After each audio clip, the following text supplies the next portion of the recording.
I am Dana Malcolm. Rashid Ehsan is here with me. We have your evening edition of Top Stories for Monday, February 26, 2024. Coming up, the news that matters most. This is an important advisory from Digicel Turks and Caicos. All Digicel subscribers whose SIM cards were issued prior to July 2021, kindly visit your nearest Digicel store and have your SIM card swapped at no cost to you. There's also dedicated SIM swap teams that will be at different locations throughout the various islands on specific days. Please look out for the communication via SMS text message. This is a Telecoms Commission regulatory mandate and enhances network reliability and speed. Please swap your SIM cards as soon as possible to avoid mobile service interruption.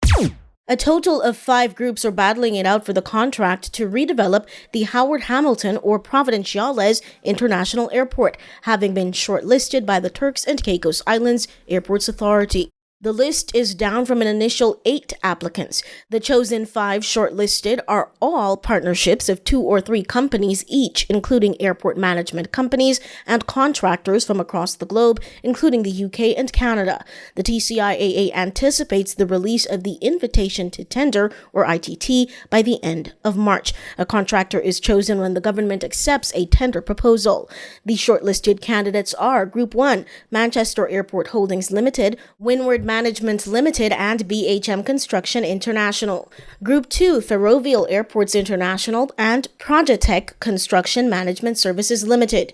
Group 3, ASON International Construction Services and Olympic Construction Services, along with Vinci Airports. Group 4, Regis Holdings, HAB Limited, and Buiga Battament International. Finally, Grupo Aeroportuario del Pacifico and John Redman Associates Limited.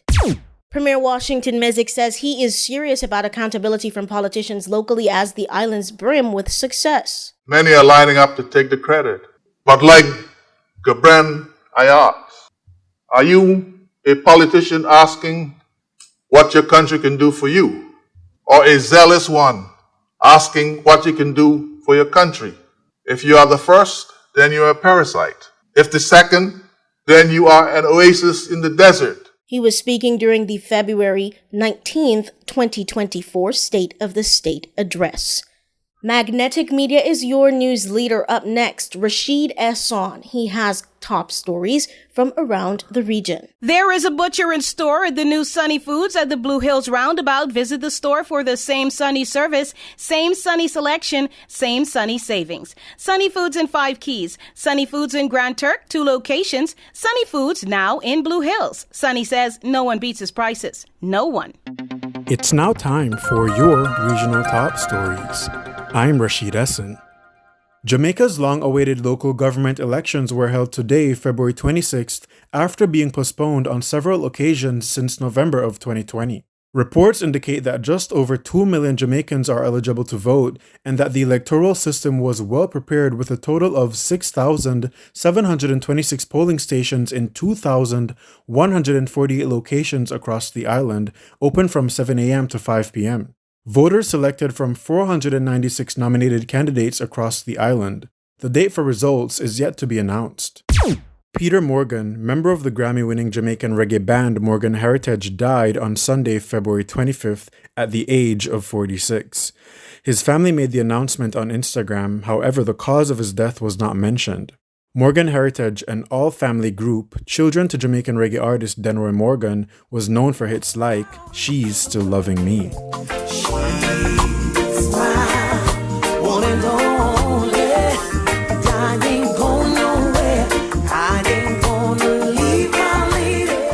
Magnetic Media is your news leader. For the news that matters most, we've got it here.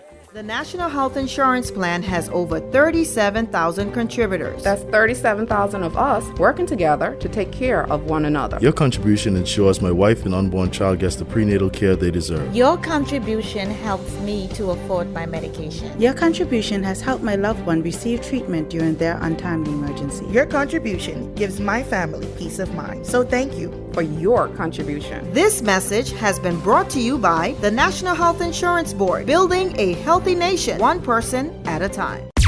He was brought to the UK at 6 years old, and in the 21 years since, he's managed to rack up a series of charges for drugs and firearms. Now the UK is sending him back to Jamaica, his birthplace. According to a report from The Guardian, a first attempt to deport Lawrence Morgan was aborted when passengers on a flight protested the treatment he was receiving, which included heavy restraints. Morgan, who was due to be deported yesterday, Sunday, says his entire family is in the UK and he has no family or connections left in Jamaica. Work has begun at the South Dock Port as the government aims to meet its end of 2024 deadline for Phase 1 of the redevelopment and modernization of the port.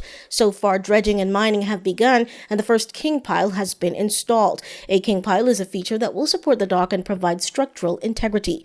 The first phase is touted to cost $8.9 million, and over $40 million will be invested in the total project.